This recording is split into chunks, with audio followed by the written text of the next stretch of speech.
Banyak yang ditolak karena agak sesuai dengan kaidah di dalam mazhab.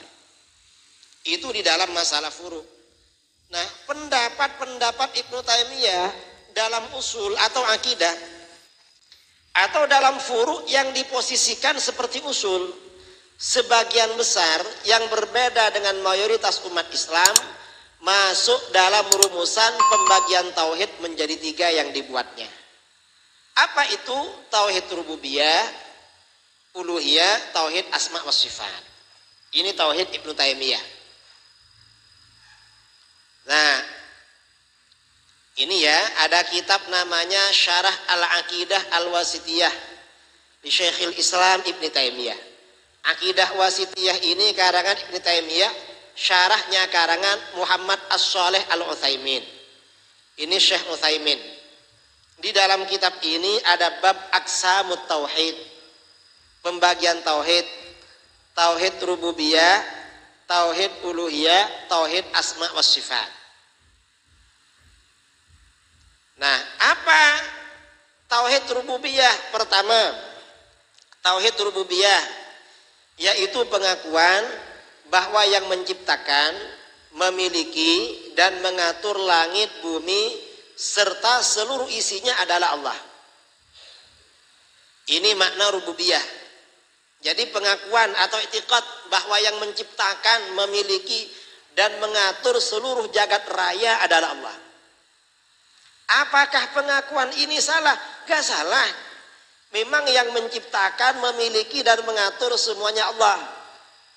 Lalu apa salahnya penolakan para ulama kita menolak terhadap tauhid rububiyah? Karena 3 hal.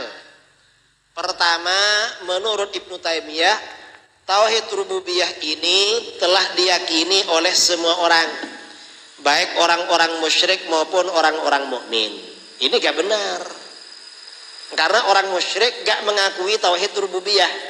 Menurut Wahabi, semua umat manusia, yang Islam, yang kafir, Yahudi, Nasara, Kristen, Hindu, Konghucu, beriktikad dengan tauhid rububiyah. Padahal kalau kita tanya orang Hindu, orang Buddha, tauhid rububiyah gak tahu. Gimana i'tikad? Mereka gak tahu. Ini ya penolakan kita. Yang kedua, mengkhususkan makna rububiyah pada makna yang telah disebutkan. Pengakuan bahwa yang menciptakan dan memiliki dan mengatur. Padahal tauhid uluhiyah juga memiliki jangkauan makna yang sama. Yang ketiga, anggapan bahwa semua orang kafir bertauhid secara rububiyah. Itu salahnya. Ini masalah tauhid rububiyah. Lalu tauhid uluhiyah yang kedua, yaitu pelaksanaan ibadah yang hanya ditujukan kepada Allah. Apakah salah? Betul, ibadah itu memang hanya kepada Allah. Lalu masalahnya di mana tauhid uluhiyah? Penolakan para ulama terhadap konsep tauhid uluhiyah di atas karena 3 hal. Pertama, mengkhususkan makna uluhiyah pada makna yang disebutkan di atas. Padahal rububiyah juga memiliki jangkauan makna yang sama. Rububiyah, uluhiyah itu maknanya sama. Kedua, Ibnu Taimiyah memberikan arti uluhiyah dan aplikasinya pada jangkauan yang terlalu luas dan melebihi yang semestinya sehingga melahirkan konsep takfiri, mengkafirkan. Lah kok begitu? Yang namanya ibadah, kata para ulama, ghayatul khudu' wat tadhallul. Puncak dari ketundukan dan kerendahan diri, itu ibadah.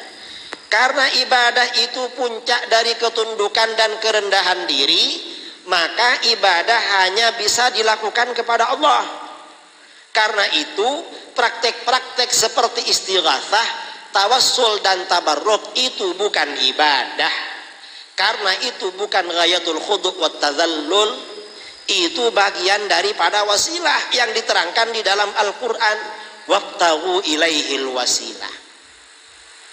Ini kesalahan kedua. Kesalahan ketiga, Ibnu Taimiyah menegaskan bahwa para nabi diutus hanyalah untuk menyebarkan tauhid uluhiyah saja. Karena tauhid rububiyah telah diyakini oleh semua manusia. Ini juga gak benar. Jadi kata Wahabi, para nabi itu diutus untuk tauhid uluhiyah saja, karena yang rububiyah semuanya sudah oke. Padahal gak ada keterangan begitu, gak ada. Makanya kita gak sepakat dengan Wahabi. Lalu tauhid asma wa sifat. Tauhid asma wa sifat yaitu menetapkan hakikat nama-nama dan sifat-sifat Allah yang terdapat dalam Al-Quran dan Sunnah sesuai dengan arti literal atau zahirnya yang telah dikenal di kalangan manusia. Itu namanya tauhid asma wa sifat. Jadi seperti istawa diartikan bersemayam, duduk-duduk. Wa makaru wa makarallah. Orang-orang kafir melakukan tipu daya dan Tuhan melakukan tipu daya. Kata Wahabi, berarti Tuhan maha penipu. Ini kata mereka. Padahal dalam ilmu balaghah ini kan mimbabil musyakalah kan, menyebutkan lafadz yang sama tapi maknanya beda. Karena penipu itu identik dengan kelemahan. Orang itu menipu orang karena dirinya lemah. Tuhan itu gak lemah. Ini contohnya ya. Atau misalnya dalam Al-Quran, nasullaha fanasiyahum. Orang-orang kafir melupakan Allah di dunia, maka Allah melupakan mereka di akhirat. Kata Wahabi, Tuhan maha pelupa, tapi lupa pada orang kafir. Gak mau takwil, padahal oleh ulama salaf ditakwil itu. Ini maksudnya ya, ini yang dimaksud tauhid asma wa sifat. Nah, penolakan para ulama terhadap konsep tauhid asma wa sifat karena dua hal. Pertama, konsep tersebut berpotensi menolak tafwid dan takwil yang telah berlangsung sejak generasi salaf, yaitu para sahabat. Kedua, konsep tersebut melahirkan konsep tajsim dan tashbih dalam akidah, menjasmanikan Tuhan dan menyerupakan Tuhan dengan makhluk. Ini gara-gara tauhid asma wa sifat, tauhid Ibnu Taimiyah. Nah, dalam pembagian tersebut Ibnu Taimiyah membatasi makna Rabb atau rububiyah terhadap sifat Tuhan sebagai zat pencipta, pemilik dan pengatur langit, bumi dan seisinya. Sedangkan makna ilah atau uluhiyah dibatasi pada sifat Tuhan sebagai zat yang berhak untuk disembah dan menjadi tujuan dalam beribadah. Apakah pembagian tersebut dapat diterima? Jelas tidak bisa diterima. Mengapa gak bisa diterima? Pembagian tauhid menjadi tiga tadi serta pembatasan makna-maknanya tidak rasional dan bertentangan dengan dalil-dalil Al-Quran, hadis dan pendapat seluruh ulama. Bertentangan.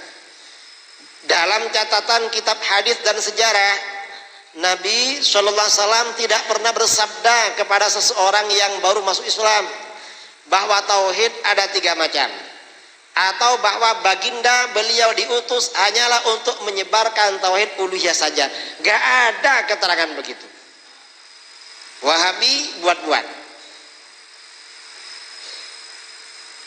Kemudian kata para ulama, ayat-ayat Al-Quran, hadis-hadis, pernyataan para ulama, tidak ada yang membedakan antara makna Rabb dan makna ilah, makna rububiyah dan uluhiyah.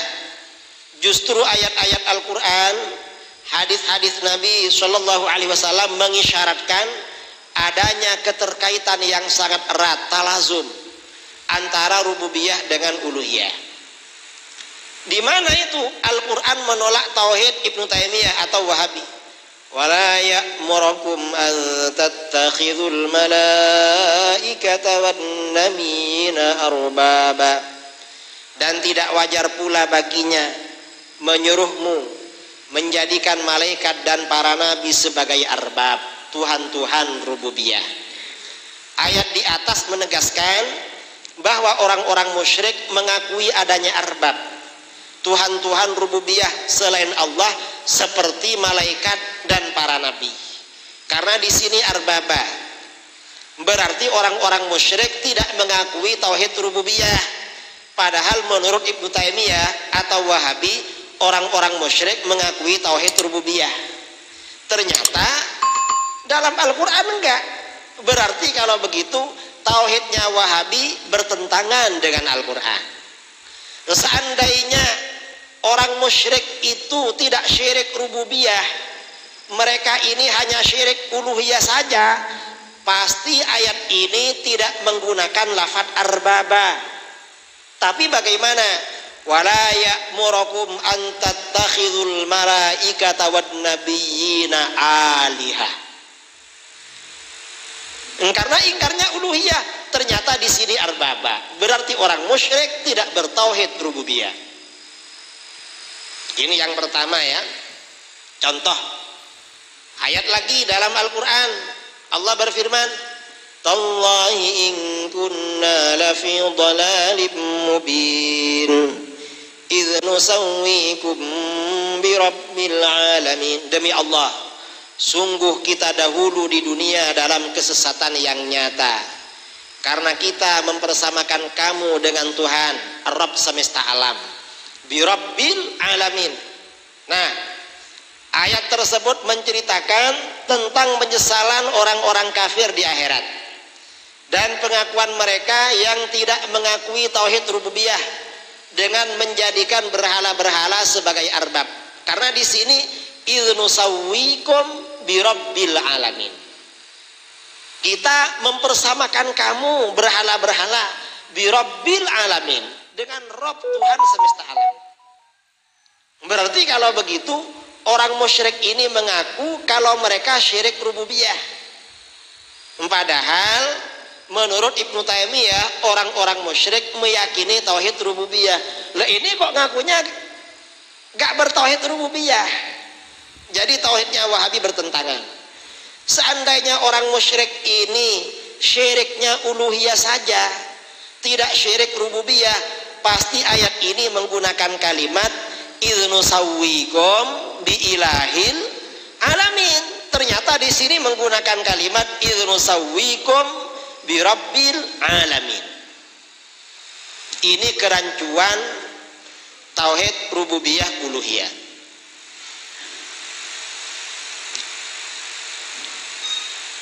Nah, ar-rabbu huwal ilah wal ilah huwar rabb. Tuhan uluhiyah itu pasti Tuhan rububiyah. Tuhan rububiyah pasti Tuhan uluhiyah. Dalilnya di dalam Al-Quran, ya ayyuhan nasu ubudu rabbakumul ladzi khalaqakum walladzina min qablikum la'allakum tattaqun. Ini perintah beribadah pakai rabbakum, rububiyah. Katanya kalau ibadah itu urusannya uluhiyah. Mengapa ini bukan ilahakum? Mestinya kan ya ayyuhan nasu ubudu ilahakum. Ternyata rabbakum. Alam tara ilal ladzi hajja fi Ibrahim fi rabbih an atahu Allahul mulk idh qala Ibrahim rabbiyal ladzi yuhyi wa yumit. Ya. Jadi tidakkah kamu melihat pada seorang raja? Raja siapa ini? Namrud ya, yang berhujjah kepada Nabi Ibrahim tentang Rabb-nya. Karena dia mentang-mentang menjadi raja. Jadi raja ini gak bertauhid rububiyah, dia mengaku Tuhan. Padahal katanya semua orang bertauhid rububiyah ini. Ayat-ayat yang lain juga begitulah, dilihat ya di makalahnya. Hadis Nabi SAW menolak tauhid Ibnu Taimiyah. Anil Bara bin Azib, anin Nabi SAW qala yuthabbitullahu alladhina amanu bil qawli tsabit. Qala nazalat fi adzabil qabri fayuqalu la man rabbuka fayaqul rabbi Allah wa nabiyyi Muhammadun sallallahu alaihi wasallam. Dari Al-Bara bin Azib, Nabi SAW bersabda, Allah berfirman, Allah meneguhkan iman orang-orang yang beriman dengan ucapan yang teguh itu. Nabi SAW bersabda, ayat ini turun mengenai azab kubur. Orang yang dikubur itu ditanya, siapa Rabbmu, Tuhanmu? Lalu dia menjawab, Allahu Rabbi, dan Muhammad sallallahu alaihi wasallam nabiku. Logikanya bagaimana? Pertanyaan di alam kubur ternyata hanya merabbukah, tauhid rububiyah saja. Padahal kata Wahabi, tauhid rububiyah gak cukup, perlu tauhid uluhiyah. Mengapa? Tauhid rububiyah ini walaupun orang kafir bertauhid, masih perlu tauhid uluhiyah. Kalau tauhid rububiyah itu gak cukup, pertama mestinya pertanyaan ini gak cukup marabbuka, harus ada pertanyaan uluhiyah. Marabbuka, siapa Tuhan rububiyahmu? Waman ilahuka, siapa pula Tuhan uluhiyahmu? Ternyata di sini gak ada pertanyaan begitu. Berarti uluhiyah dan rububiyah satu kesatuan, gak bisa dipisahkan. Itu yang pertama. Yang kedua, seandainya semua orang kafir itu bertauhid rububiyah, pasti orang kafir bisa jawab juga. Karena ini pertanyaannya memang sesuai tauhid mereka. Ternyata orang kafir gak bisa jawab. Berarti tauhidnya Wahabi yang gak benar. Ini ya cara bantah tauhid. Nah, pengaruh tauhid rububiyah uluhiyah. Gara-gara tauhid rububiyah uluhiyah, istighatsah syirik. Orang yang beristighatsah melanggar tauhid uluhiyah. Tawassul syirik. Tabarruk syirik. Berdoa di kuburan seperti hal kemarin syirik. Mencium makam syirik. Mencium kuburan syirik, padahal cuma mencium.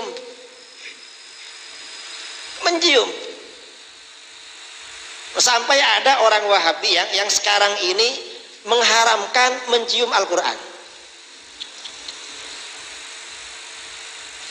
Mencium Quran, padahal istrinya dicium sama dia.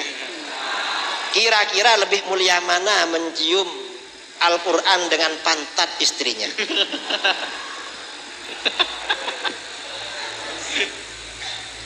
Mereka ini ya ngawur sedikit-sedikit. Ya gara-gara rububiyah uluhiyah ini. Bermazhab syirik. Sebagian sahabat Nabi syirik. Bukan cuma kita, sebagian sahabat disyirikkan. Siapa? Sayyidah Aisyah, Ikrimah bin Abi Jahal, terus Abdullah bin Umar, Bilal bin Al-Harith. Ini diantaranya disyirikkan sama Wahabi. Sahabat-sahabat yang ngetop tuh syirik. Azimat, jimat, apa jimat itu? Sabo atau apa lagi? Ya pokoknya jualannya para kiai lah jimat itu. Syirik. Padahal ini kan dakwahnya kiai kan melalui jimat-jimat. Ini disyirikkan sama mereka. Mayoritas umat Islam syirik. Meneliti asar para nabi dan orang soleh syirik dan bid'ah. Ini gara-gara rububiyah uluhiyah. Nah, pengaruh tauhid rububiyah uluhiyah, kata Wahabi, Abu Jahal dan Abu Lahab lebih bertauhid daripada umat Islam yang bertawassul. Ini ada kitab berjudul Kaifa Nafhamut Tauhid, karangan ulama Saudi. Dalam kitab ini ada bab tauhidu Abi Jahlin wa Abi Lahabin. Bukti bahwa Abu Jahal dan Abu Lahab orang bertauhid. Jadi mereka ini mentauhidkan Abu Jahal dan Abu Lahab, tetapi mensyirikkan umat Islam. Lalu kata dia, ajibun wa gharib ayyakuna Abu Jahal wa Abu Lahab aktsara tauhidan lillah wa akhlasa imanan bihi minal muslimin alladzina tawassaluna bil awliya was salihin. Sungguh mengherankan dan sungguh aneh, ternyata Abu Jahal dan Abu Lahab lebih mantap tauhidnya, lebih bersih imannya daripada umat Islam yang bertawassul. Ini mereka. Makanya saya kalau debat dengan mereka, saya katakan, kamu gak ikut tauhidnya Rasulullah. Loh, mengapa Kiai? Karena tauhidnya Rasulullah mengajarkan istighatsah, tawassul dan tabarruk. Nah terus Kita ikut siapa? Kamu ikut tauhidnya Abu Jahal dan Abu Lahab. Karena memang Abu Jahal dan Abu Lahab yang gak mau istighatsah, gak mau tawassul, gak mau tabarruk, makanya gak mau sama kanjeng Nabi. Itu tauhidnya kamu. Ini Wahabi. Buktinya ini kitabnya. Mereka gak bisa jawab kalau kitab ini kita sampaikan itu. Ini kebetulan kitab ini murid saya kuliah, dosennya Wahabi. Dikasih kitab ini laporan, langsung saya minta. Jadi ada dokumen lah. Salah ini ya. Lalu tujuan tauhid asma wa sifat, tujuannya apa? Dalam Al-Quran dan Sunnah terdapat nusus mutasyabihat berkaitan dengan zat Allah. Mayoritas umat Islam sejak generasi salaf melakukan pendekatan tafwid dan takwil terhadap nusus mutasyabihat tersebut karena bertujuan tanzih, menyucikan Allah dari menyerupai makhluk. Ibnu Taimiyah yang mengikuti aliran Mujassimah jelas menolak takwil dan mengartikan nusus tersebut secara literal atau zahir.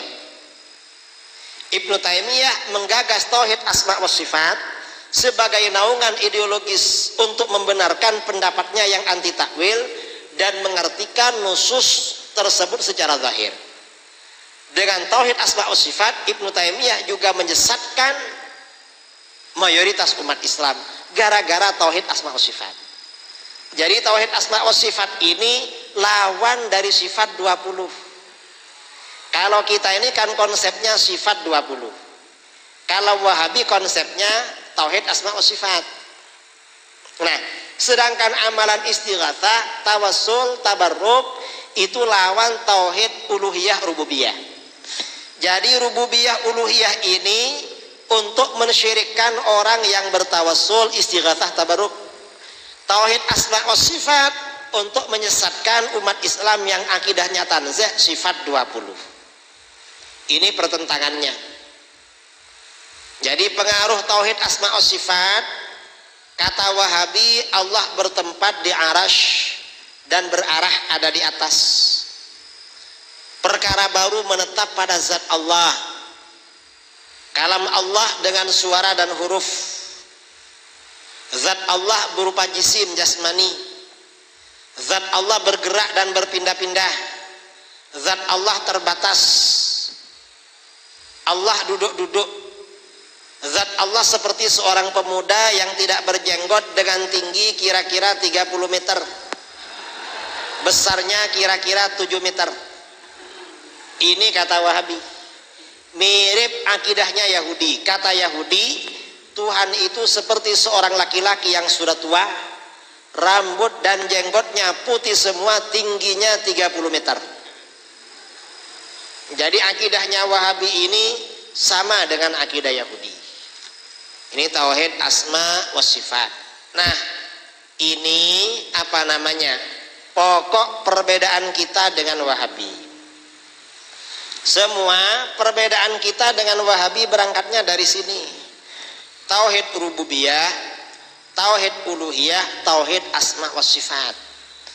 Kalau kita ini kan tauhidnya sifat 20. Kalau Wahabi tauhid asma wa sifat, tentang konsep ketuhanan.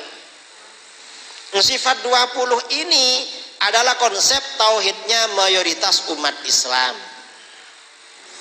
Dan ini jangan dianggap ringan. Tauhid 3 Wahabi ini bahaya. Mengapa bahaya? Karena dengan tauhid ini orang-orang Wahabi membunuh umat Islam di mana-mana. Terjadi kegaduhan di Syria, ya. Gara-gara apa? Gara-gara tauhid 3. Gaduh di Irak gara-gara tauhid 3. Gaduh di Libya, di Yaman gara-gara tauhid 3.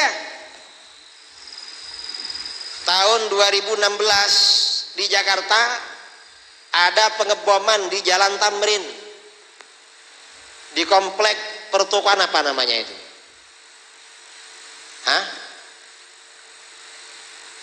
Di Tamrin. Itu gara-gara tauhid 3. Gara-gara tauhid 3 ini. Jangan dianggap ringan tauhid 3.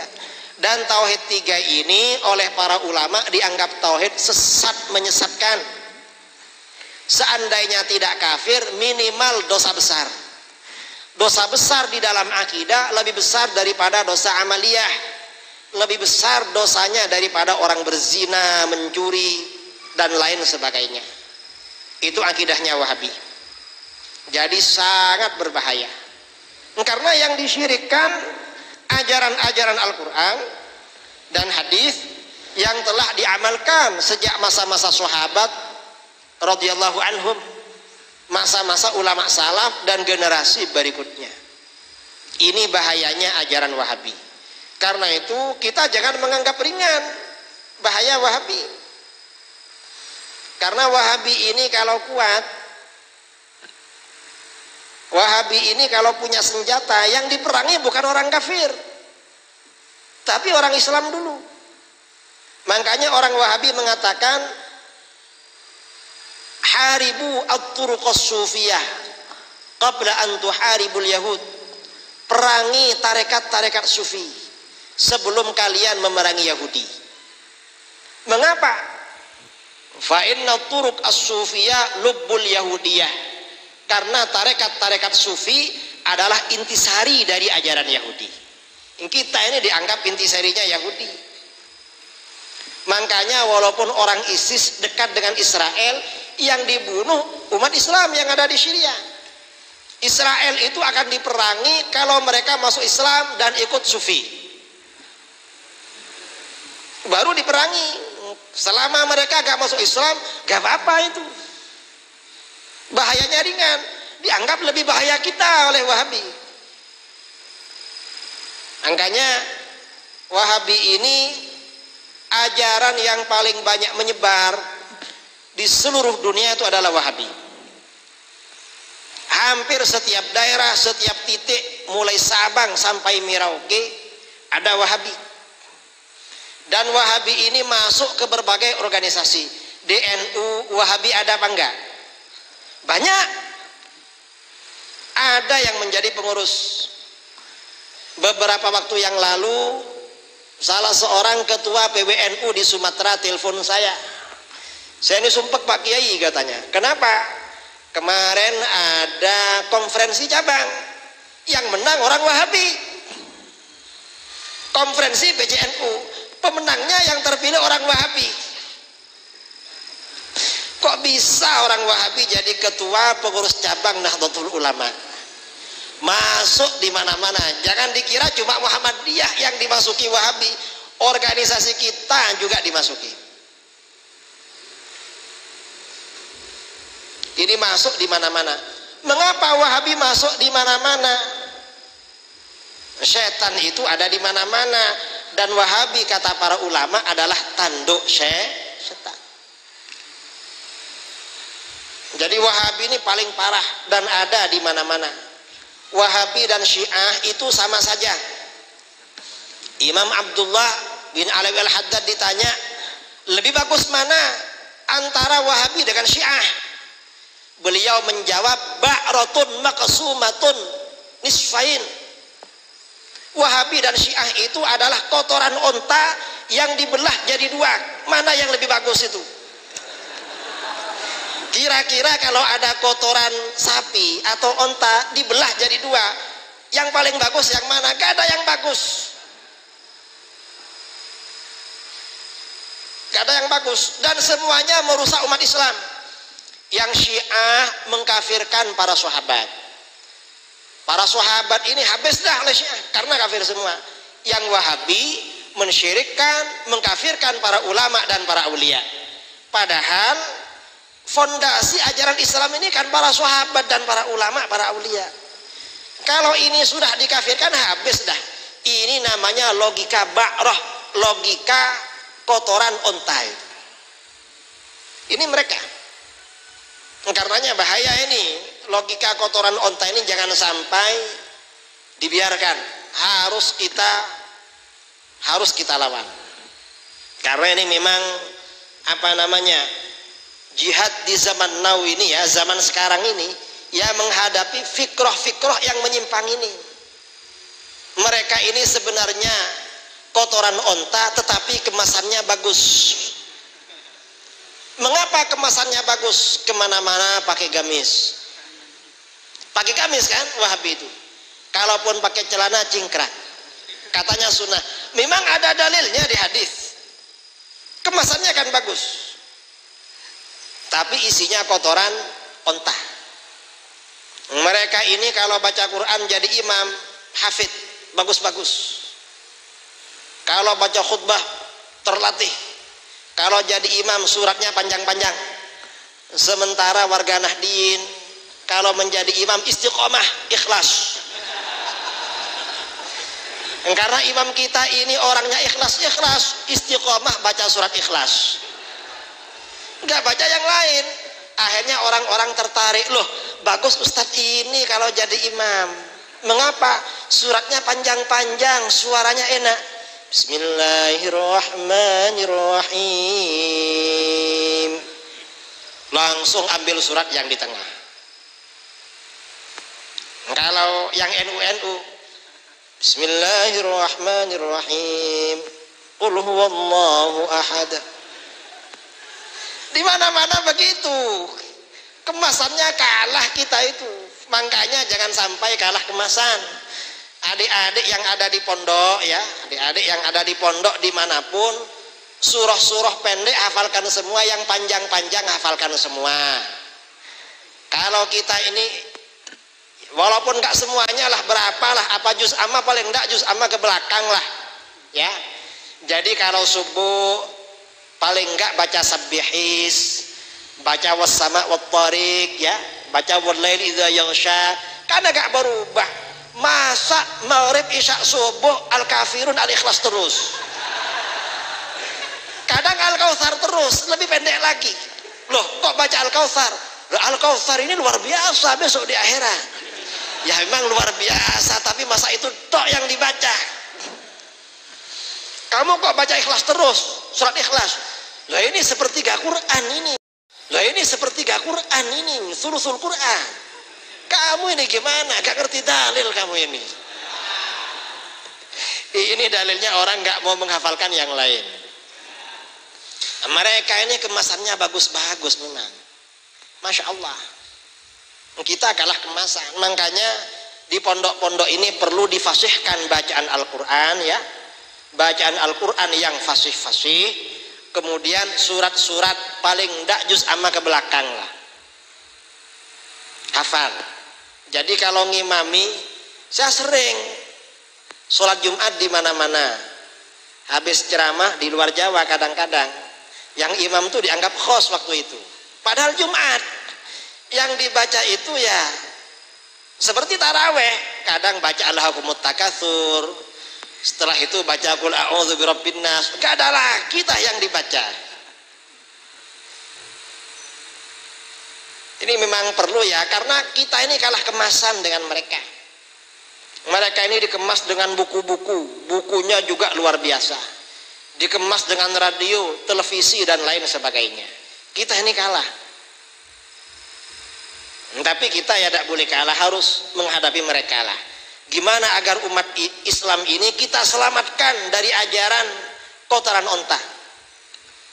Karena mereka ini ajaran kotor, ajarannya itu kotor. Mengapa kotor? Mengkafirkan orang, menyesatkan orang, membunuh orang. Kotor namanya. Kalau kita ini ajaran suci. Ajaran yang suci adalah ajaran Islam Ahlus Sunnah wal Jamaah. Nah ini sudah 1 jam, saya kira 1 jam ya. Belum? Hah? Katanya tadi 1 jam. Kita isi tanya jawab ya setelah ini, karena memang 1 jam. Pertanyaannya bebas, terserah sampai jam 12, jam 1, jam 2 gak apa-apa. Saya besok tinggal, saya kan masih di sini, besok tinggal tidur 1 hari. Tapi sampean besok pasti ada kerja itu. Kalau saya gak apa-apa. Waktu saya kembalikan kepada moderator untuk mengatur jalannya sesi tanya jawab.